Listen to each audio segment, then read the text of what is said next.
না চলো এটা কি বলো, এটা এটা কি বলো? হ্যাঁ এটা কি? ঠিক করে বলো, এটা কি? কেন জিম হবে? কোথায় নুক্তা আছে? নিচে নুক্তা হলে কি হয়? জিম। আর উপরে নুক্তা হলে খ। তাহলে এটা কি হবে? আচ্ছা এটা আচ্ছা হা কোন রূপে আছে? হা কোন রূপে বলো? অন্য রূপে। তাহলে এটা খ হবে না জিম হবে? কেন জিম হবে? নিচে নোক্তা আছে ওই জন্য কি হবে এটা? ঠিক বলছো তো? আচ্ছা নিচে নোক্তা হলে জিম হয়। জিম কোন রূপে আছে? জিম কোন রূপে আছে? অন্য রূপে বলো। আচ্ছা বা কোন রূপে আছে? অন্য রূপে। বা অন্য রূপে। তাহলে হা জিম বা বলো। আচ্ছা এটা কি? বা কোন রূপে? আচ্ছা এটা তা কোন রূপে আছে? অন্য রূপে। এটা র কোন রূপে আছে? কোন রূপে আছে? র অন্য রূপে। তাহলে বলো বা বা তা র। আচ্ছা এটা কি হবে? কেন জিম হবে? নিচেই নুক্তা আছে বলে জিম হবে। জিমের কোথায় নুক্তা থাকে? নিচেই থাকে। তাহলে এটা কি হবে? জিম। তারপরে এটা বা। ঠিক বলছো? বা তো ঠিক। বাইরে কোথায় নুক্তা হয়? নিচে। কটা? একটা। চলো জিম বা। আচ্ছা এটা কি বলো? বলো কেন? হ্যাঁ উপরে একটা নুক্তা ওই জন্য কি হবে এটা? খ। এটা লাম। লাম কোন রূপে আছে? অন্য রূপে। খ কোন রূপে আছে? অন্য রূপে। বলো খ লাম। তারপরে এটা কি বলো? লাম কোন রূপে?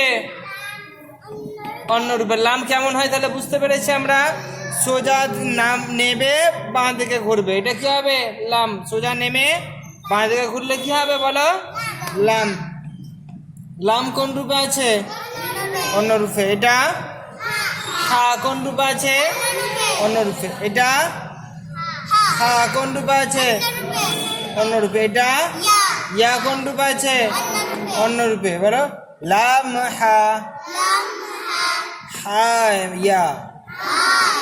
হাটা ঠিক করে বের করো গলা থেকে। হা ইয়া। লাম হা হা ইয়া।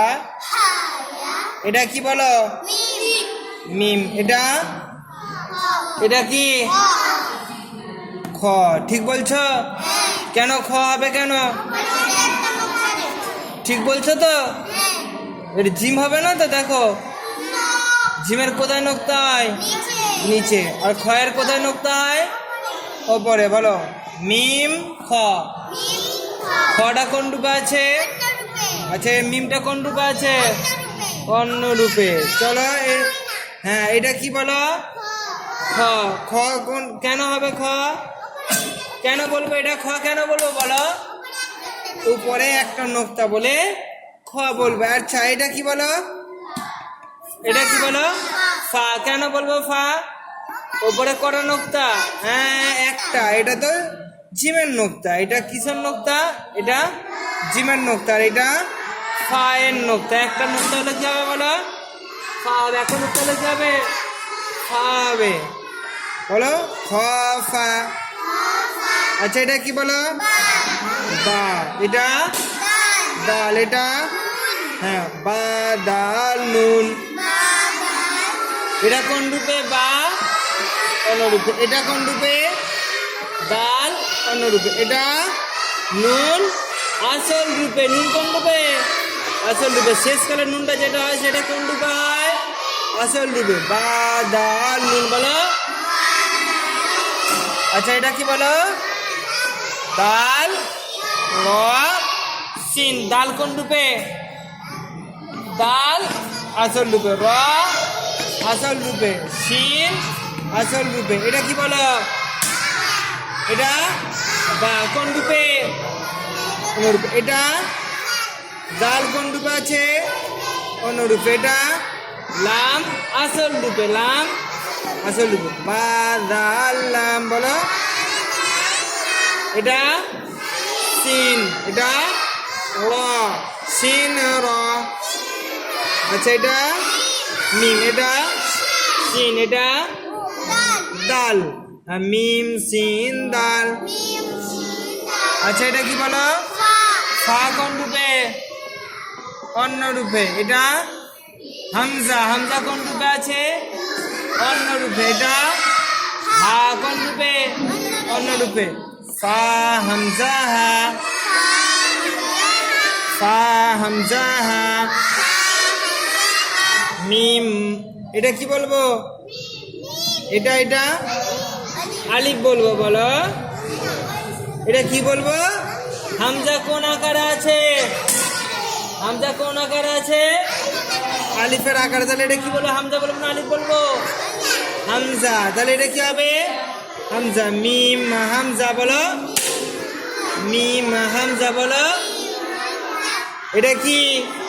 শিন। এদিকে বলো, এটা কি বলো? শিন। এটা হায় আল্লাহ, এটা কি বলো? হামজা কেন হবে? এ উপরে কি আছে? এটা হামজা। হামজা কোন আকারে আছে? ওয়াওয়ের আকার আছে। হামজা কার আকার আছে? ওয়াওয়ের আকার আছে। তাহলে হামজা কয় আকারে হয়? কটা আকার হয় হামজার? তিনটা আকার হয়। কি কি আকার হয়? আলিফ আকারে, ওয়াওয়ের আকারে, আর কার আকারে? ইয়ায়ের আকারে। মনে থাকবে? তাহলে এটা কি হবে? শিন হামজা বলো। আর এটা কি?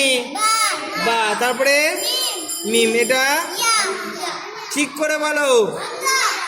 হামজা কোন আকারে? ইয়ায়ের আকারে। বলে দিলাম না হামজা কোন আকারে আছে? ইয়ায়ের আকারে। হামজা কটা আকারে হয়? আর তিনটা আকারে। আলিফ আকারে হয়, ওয়াও আকারে হয়, আর ইয়ার আকারে হয়। এগুলো ইয়া, আলিফ আর ওয়াও লেখা থাকবে, কিন্তু উপরে যখন হামজা থাকবে তখন আমাকে কোনটুকু পুরো বলতে হবে? কোন অক্ষরটা বলতে হবে? হামজা বলতে হবে। বুঝতে পেরেছ? তখন আমি আলিফ বলবো না, ওয়াও বলবো না, ইয়াও বলবো না। তখন কি বলবো আমরা? হামজা আলিফের আকারে, হামজা ওয়াওয়ের আকারে, আর হামজা ইয়ায়ের আকারে। বুঝতে পেরেছো? চলো এটা বলো। এটা কি আছে? কফ। এটা কফ ক। এটা কি? হামজা কোন আকারে আছে? ওয়াওয়ের আকারে। কফ ত হামজা বলো। এটা কি বলো? বা। এটা এটা কি? হা। এটা মিম। আচ্ছা এটা কি? হামজা। হ্যাঁ, বা হা মিম হামজা। এটা কি বলো? হা। এটা কফ। এটা কি? হামজা কোন আকারে? আলিফের আকারে। তাহলে বুঝে এসছে? তাহলে